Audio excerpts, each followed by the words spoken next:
各位观众，大家好，欢迎来到一个专门分享未来趋势与最新科技的频道。今天我们要聊一个改变科技版图的超酷话题，到底该怎么让电脑那颗绝顶聪明的大脑装进一个真正能在实体世界里活动的躯壳里？这可不只是什么软体更新，这是人工智慧演化的下一个超级大跃进。当你看到桌上有一杯水，觉得渴了，你的大脑会瞬间发出指令，让手伸过去，精准的拿起杯子，整个过程自然到你根本不会多想。但如果是机器呢？我们到底要怎么设计一个 AI， 让它不只能在荧幕上跟你聊天，写些程式码，而是能真正在现实世界里做出动作，摸到实体的东西？老实说，这一直是科学家们碰到的最大铁板。第一部分，人工智慧的整合鸿沟。其实要了解现在的突破有多厉害，我们得先看看过去的问题出在哪儿。一直以来，机器的大脑跟身体根本就是两条平行线。以前的 AI 系统视觉模型虽然能认出这是一座果园，语言模型也看得懂成熟的苹果这几个字，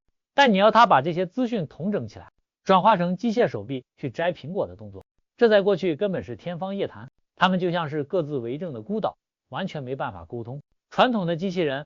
通常是靠工程师一条一条写死规则来运作的，只要环境稍微有点不一样，他们就直接死机给你看。但我们今天的主角视觉语言动作模型，也就是所谓的 VLA 模型，完全颠覆了这个做法。它创造出一个统一超有弹性的代理系统，甚至还能不断从环境中学习，这真的是从此背答案，直接升级到融会贯通的超大飞跃。第二部分进入 VLA 模型的时代。VLA 到底是什么？简单来说， VLA 全称是 Vision Language Action， 这项在2021到2022年间横空出世的技术，可以说是机器人学界的 ChatGPT 时刻。科学家们日以继夜想解开的终极谜团，就是要怎么把视觉感知、语言理解还有实体动作这三大元素完美融合在同一个运算大脑里。而 VLA 模型就是那个标准答案，它直接淘汰掉以前那种东拼西凑的旧系统，用一个统一的架构，让机器人可以看见周围的环境，听懂我们下的复杂指令，然后超顺畅的控制自己的马达去执行任务，中间完全不需要人类再帮忙翻译或微调，是不是超厉害？第三部分将物理世界标记化。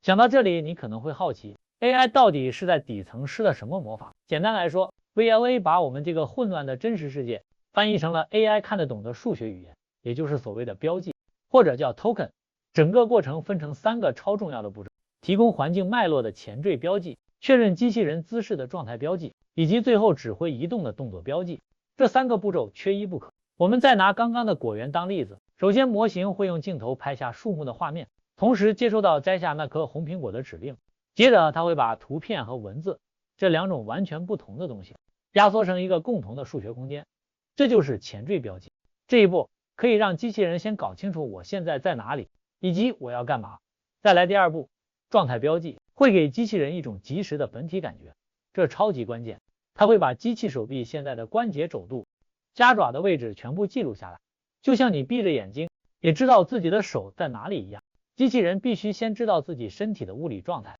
才能安全的做出下一个动作。最后 AI 就要生成动作标记了，这里的概念真的会让人起鸡皮疙瘩，你知道吗？就像 ChatGPT 写文章时会自动预测下一个字是什么一样， VLA 模型也是用类似的方法去预测要抓住那颗苹果的下一个物理动作是什么。没错，它把现实世界里的动作当成是一种语言在生成，而且这套系统的适应力绝对会让你吓一跳。在现实世界总有会各种突发状况，如果机械臂伸过去的时候差点撞在玻璃杯，或者苹果刚好被风吹动了，刚刚提到的那个状态标记就会马上回传最新的状况，让 AI 在毫秒里内瞬间改变轨迹，这反应速度简直比人类还要快。所以最核心的秘诀就在于一个叫做多模态融合的机制。机器人在踏出任何一步之前，它的神经网路早就已经把东西长什么样子，空间怎么摆，还有自己手够不够长，这些条件全部交叉比对过一遍了。这是一个看、想、动完美结合的高维度运算过程。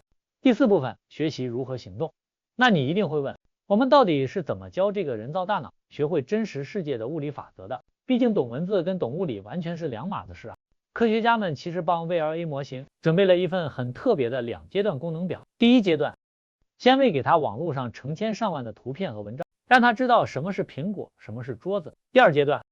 再输入人类遥控机器人搜集来的轨迹资料，这就像是手把手的教它去感受重力、摩擦力还有抓东西的手感。这种训练方式的成果真的非常惊人，因为 VLA 学到的是抓东西的核心原理，而不是只会执行特定程式。这代表，如果一个机器人本来只在实验室里学过怎么拿咖啡杯，你现在把它丢到户外，去摘一颗他从来没见过的水果，他照样办得到。他已经完全学会举一反三了。第5部分，机器人技术的未来。有了这些底层技术的突破，现在机器人发展的速度真的是快到不可思议。Google DeepMind 所开发的 RT2 是极具代表性的 VLA 模型，能够同时从庞大的网络数据与真实机器人数据中学习，并将视觉与语言知识转化为机器人的控制指令。RT2 以大型视觉语言模型为骨干，创新做法是将机器人的动作转换成离散标记，让模型能像生成自然语言一样，直接输出动作控制字串。这种设计让 RT2 在未见过的环境与任务中展现了极佳的泛化与语义推理能力。NVIDIA 针对人形机器人推出了开源且具备商业授权的 VLA 模型 GR00TN1.7， 此模型采用了双系统架构 ，System 2作为大脑，利用 Cosmos Reason 2B 处理高阶的逻辑推理与任务拆解 ，System 1则作为神经系统，利用扩散变压器 Diffusion Transformer 进行即时的低阶马达精准控制。此外 ，NVIDIA 推出的 Dream Zero 模型在真实机器人实验中展现出较顶尖 VLA 模型提升2倍以上的强大泛化能力。NVIDIA 不仅开发模型，更提供 NVIDIA Isaac 虚拟模拟平台，与 Jetson Thor、Jetson AGX、Orin 等边缘运算硬体，协助解决模拟训练到现实部署的技术落差与算力需求。除了传统科技巨擘外，也有许多顶尖新创团队也在 VLA 与世界模型领域掌握了核心技术。我们把眼光放在2026年的全面人形机器人控制，还有安全验证上。这真的不只是工厂里那些机械手臂换新软体而已，那种能够适应各种环境的通用型代理真的诞生了。当然，这条路上并非没有挑战。VLA 模型的训练成本提高，需要消耗大量的电力与算力提供，这也是为什么现在所有顶级科技巨头都在疯狂抢单囤积 GPU 的原因。但我认为，一旦架构成熟，这种边际成本会迅速下降，科技的浪潮是不会停止的。这期的影片就分享到这里。如果你想在这个疯狂的时代提早布局，现在就订阅频道，我们下一部影片见。